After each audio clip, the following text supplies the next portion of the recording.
Hello and welcome back. In this episode, we're taking a closer look at my new bike, aka the Beast. First thing people want to know is how much does it weigh? So let's find out.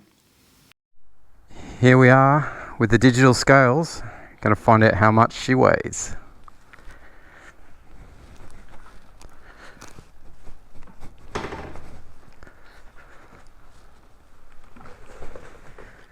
Got, you see that? Oh, hold it steady. 117 for the front. And the rear, we've got 109.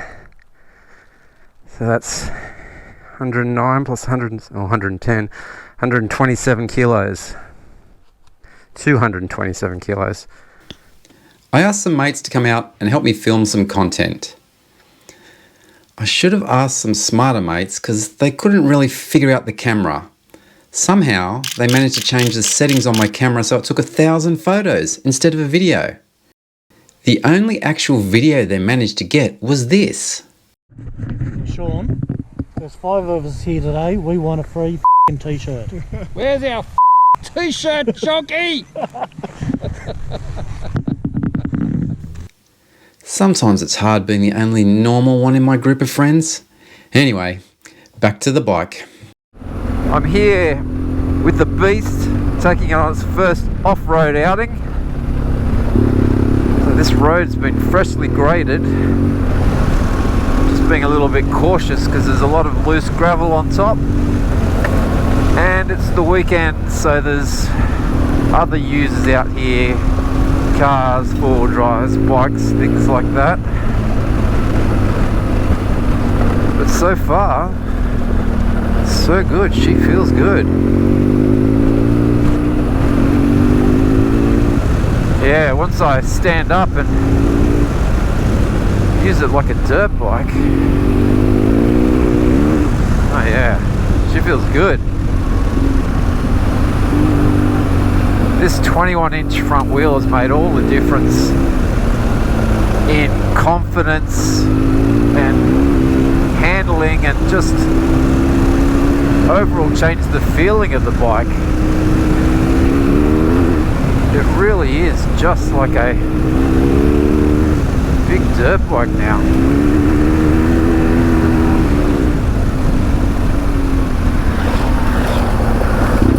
Some other riders out here.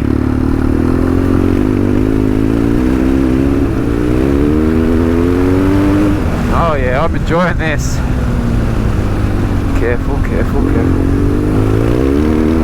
Oh yeah. Oh yeah, baby. Oh yeah. Yeah, I've got my confidence already on this bike.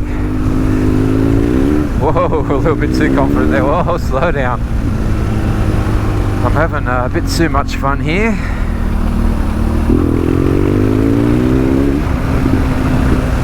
Wow, what a difference. So happy with this bike.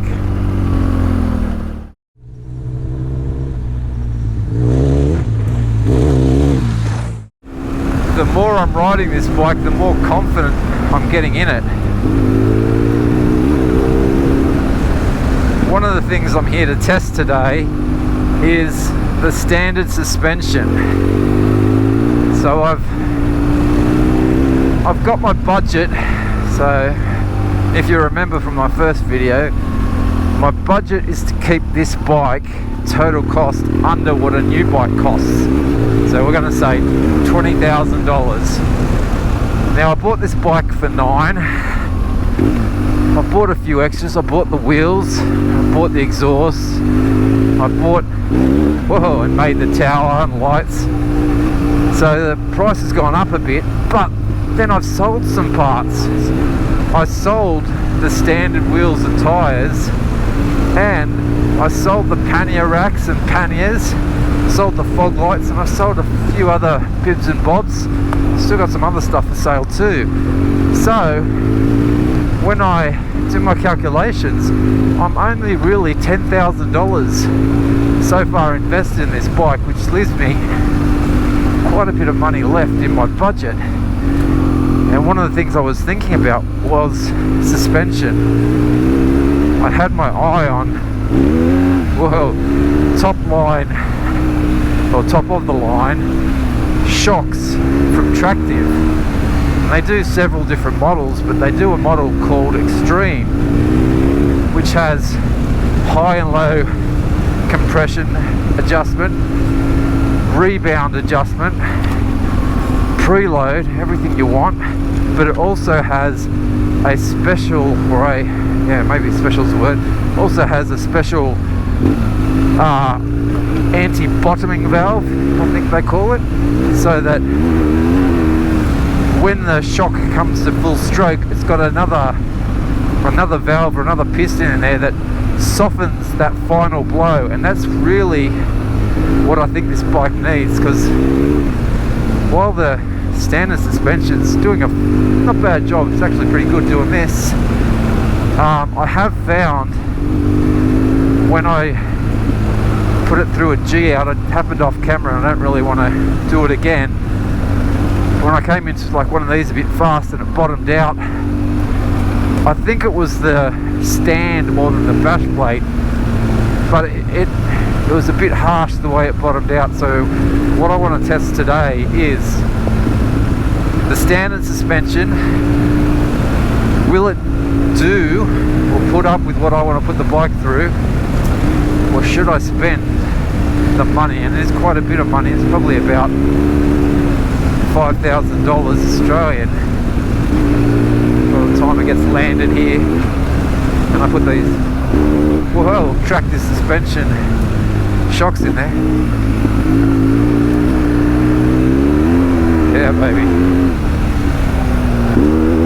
Oh yeah. Is that worth it? So let me just hit some smaller stuff. So yeah. So when I'm going slow and hitting this, you know, the rougher stuff, it is a little bit harsh. At speed it's okay, and that's what I think the standard shocks are set up for. More of your faster, oh shit, I've got a stick caught somewhere in my boot. It's gone now. The standard suspension is set up for more of your high speed touring, and it handles the high speed off-road fine, just the slow speed stuff. And that's what I'm hoping, if I got the Tractive suspension, what it would do with the high and low speed dampening, compression dampening. I would be able to set it up so that it's supple over the softer stuff, but still firm enough that I can ride it at speed and soak up the stuff, the bigger stuff. Oh yeah, this bike is so addictive now. I am loving it. Oh boy, I can't wait to get it in the Outback. Oh. So, should I spend the money on the Tractive suspension, or should I just call it done? Be $10,000 into this bike and just enjoy it. Tell me your thoughts down in the comments and try to convince me one way or the other. But to me, I built this to be the ultimate dirt tourer, you know, outback adventure bike. And you know, I think that Tractive suspension might just finish it off. I'm venturing a little further off-road now, trying to get to a camp spot to test the capabilities of this bike, because it's a little bit off the beaten track. It was a track, oh yeah, at some stage, but here we go. Now it's a bit overgrown, so this will be a good test of what this bike's capable of. Some fresh signs of bike track, so that's comforting to know that it does go through. Oh, see that? So that log that I just went over is quite harsh, the feedback through the handlebars and the bike, so that's what I'm looking at changing with that aftermarket suspension. Whoa!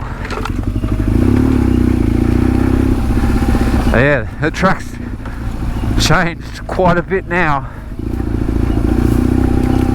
We're now single tracking a BMW 1200 GS Adventure, and it's doing it amazingly well. If I keep on harping about it, it's because it's so good. This bike is just really blown me away of what it's capable with, and I haven't really changed much. It's really the 21-inch front end or front wheel. I have changed the rear wheel as well, and it's running a slightly thinner, still a 140 tyre, but slightly thinner profile, so it gives it a little bit more manoeuvrability. The ergos are still BMW GS, but the front, look at the front, and that just gives me, I don't know, a feeling of smallness, a feeling of, you know, this is not a massive bike, even though it is, but I'm not looking at this huge screen in front of me. Oh, there's a log. Oh, it certainly is a good test for the bike, and look at it, it's doing so well. Oh, yeah. Oh, settle down, just cruise, just cruise. Now, will we make it all the way to the camp spot?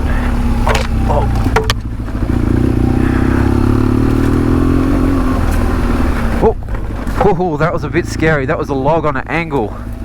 Don't know if you saw that, but I had to quickly just lighten the front end. Tried to wheelie over it, didn't really have much time, but the bike did it perfectly. I'm going to just check that. Oh yeah, my mate Drew's with me on my CRF 300 rally, and he made it over it, so that's good. Okay, now we're getting closer to the campsite. Let me remember, it's this way. Now, the good thing about this campsite is it is a little bit hard to find. It's off the beaten track, and when you get there, you'll be rewarded with an awesome spot, and that's what I've come to check out today, to see if the Beamer can make it, because I want to come back and camp here with some mates. Oh, okay, yep. Oh, yeah, got a my tree.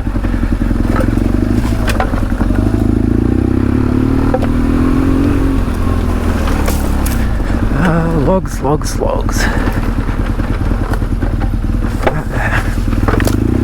Might just change the name from the Beast to the Bulldozer. It just crushes anything in its way.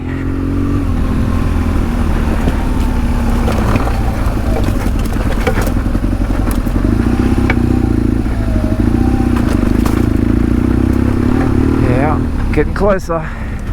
Oh, obviously. Oh.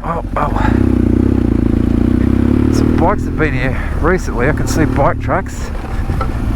Whether they're here now or not, I'm not sure. Oh, gotta go this way.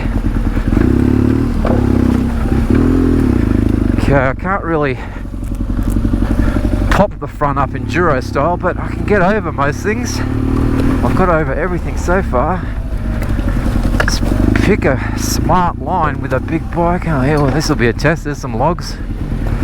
Alright, yep, bulldoze your way through, just go baby. Yep, no problems at all. A double log crossing. Oh yep, no problems. Haven't been here for a while, there's quite a lot of little trees down. Yeah, go on bulldozer. There we go. Oh look up ahead, that's it. We're almost there.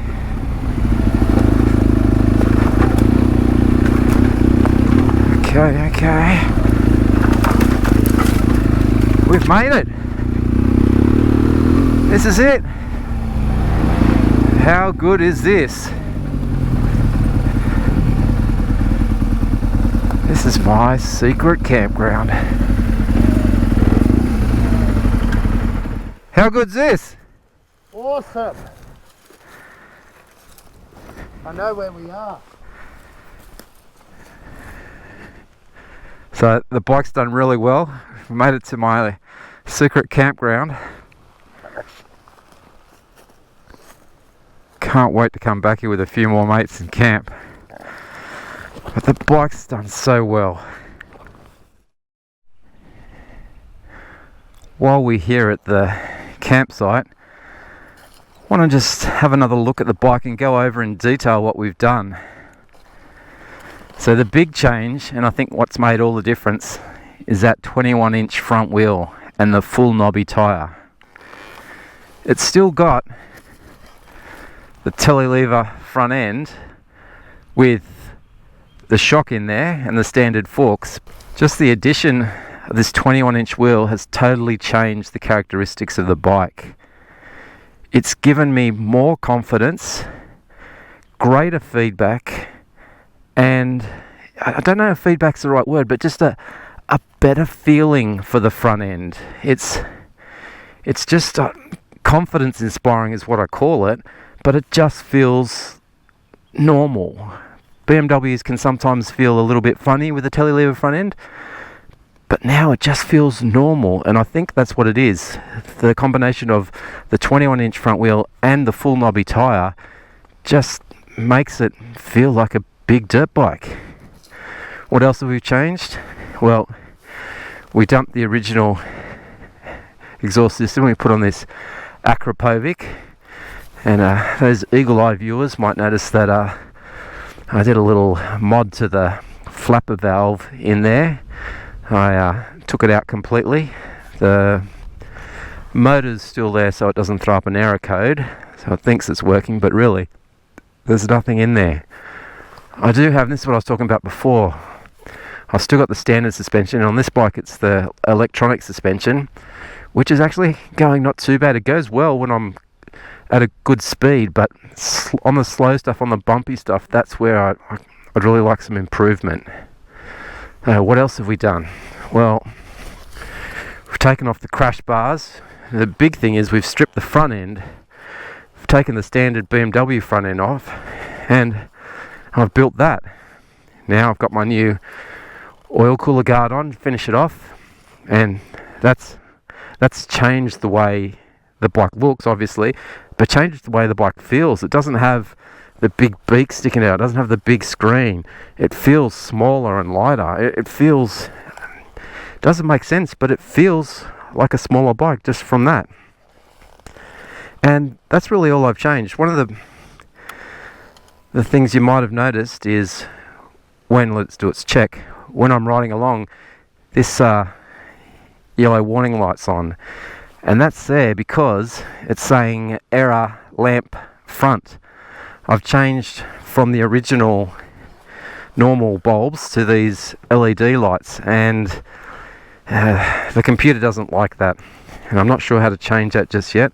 I might try putting a resistor in line and see if that changes it, but that's why I've got this error light up here. Also, because it's overdue in age, not in kilometers, in time, for a service. So I have given it a service, but I need to get one of those dongle plugs to plug in so I can get into the computer and reset that. So if you have one of those dongle plugs, and I think there's one called 911 GS or GS 911, and MotoScan might be another one, if you could leave a comment below and just tell me which one's better, because I need to spend some money and buy one of those. But apart from the few changes that I've made, this is just a standard BMW 1200 GS Adventure, 2010 model. I can take it into any BMW dealer anywhere in the world if I wanted and get parts, service, whatever I need. All I've changed is really the aesthetics and a 21-inch front wheel. I haven't touched the motor, the reliability, the comfort. Everything's all standard. Oh, you can see that I've put tiny little bar raisers in there just for me, just to get it the sweet spot for me, bring the bars a little bit closer. But you know, that's it. And how happy am I with this bike? I don't know if it's coming through in the video, but I'm really happy with this, and I can't wait to get it out on some real big adventures. Now this is something I really didn't expect for this bike, doing single track off-road work. Oh, look at that! Holy boy. Oh. I'm now hard enduro style crossing logs on a BMW 1200 GS Adventure.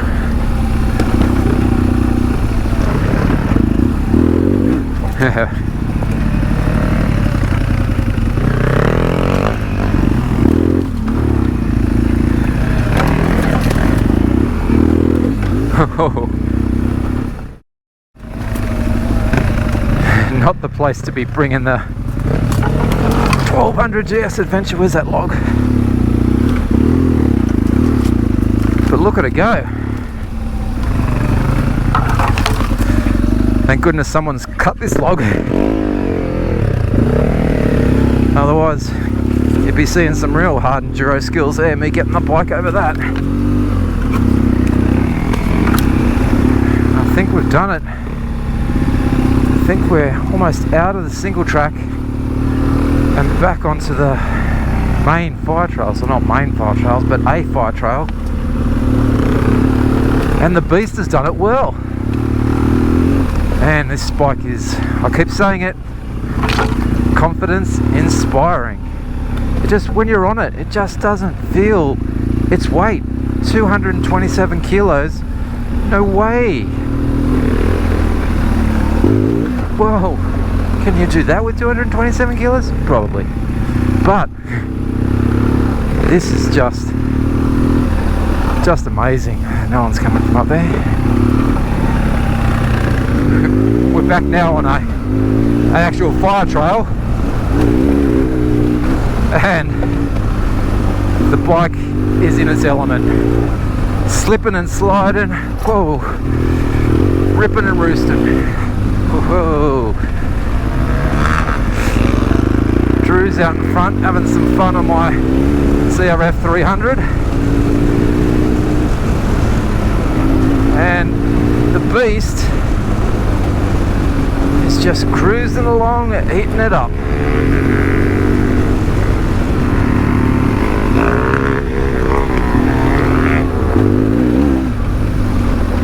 Hey, Drew's getting a bit happy there on the 300.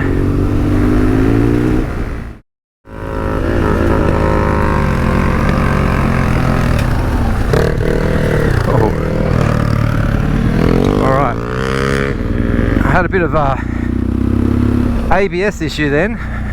First time I've encountered it. I wanted to slow down, but ABS said no. So what I'm going to do now is turn off ABS. That's one of the things I wanted to test today, how these settings work off-road. So the front brake had been fine, but just in that certain situation there where I'd come over a crest, there was a corner, the front wheel was still slightly unweighted and on rough, loose surface, but I wanted to start braking. I wanted to slow the bike down. ABS said no. Well, sorry ABS, I like to be in charge, not you. So now I know when I'm off-road I need to turn ABS off, and I'm going to do a check now in a minute to see. Obviously back ABS is off. What happens to the front? Can I lock it up? No, slow speed I can. Have to do a few more tests and see what happens to the front with the ABS off. But a good lesson, and one that I needed to find out before I pushed the bike too hard, how the ABS works off-road. Stay tuned. If you haven't already, please subscribe to the channel, like this video, tell me that you want more content, because this bike's going to be having some big adventures coming up. Alright, that's it for me for today. Thanks for watching, and I'll see you next time.